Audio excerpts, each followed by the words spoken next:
Government is a trust, and the officers of the government are trustees, and both the trust and the trustees are created for the benefit of the people, said by Henry Clay. To begin, Clay was born from a modest farm in Virginia during the American Revolution. He was fourth out of the 5 surviving siblings. His father was a tobacco farmer and a Baptist minister. He died when Clay was just 4 years old.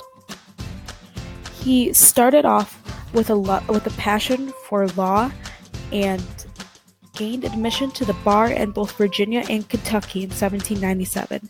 He became a big-time real estate and business lawyer in Frankfort, Kentucky, and soon began a career in politics. His appointment as Secretary of State did stir controversy. His bid for presidency in the election of 1824 ended with no clear majority for any candidate. So he supported John Quincy Adams instead of Andrew Jackson, which violated the instructions of Kentucky legislator.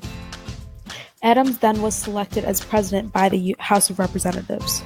Due to the informal president that Secretary of State would eventually assume the presidency, Jackson's supporters portrayed Clay as a corrupt bargain.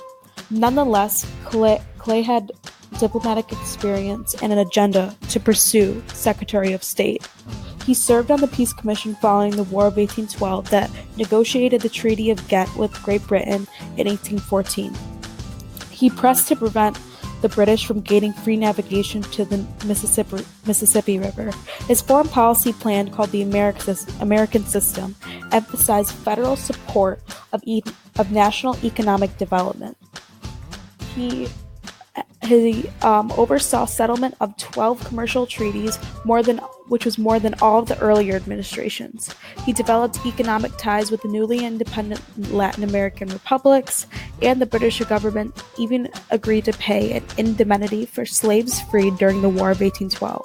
Although his political negotiations produced a lot of frustration. The government of Mexico opted to expel Clay's minister, Joel Poinsett, after Poinsett offered to purchase Texas. Another disappointment came when he was unable to settle the continuing boundary disputes with Great Britain. In 1827, the United States and Great Britain merely agreed to joint occupation of Oregon.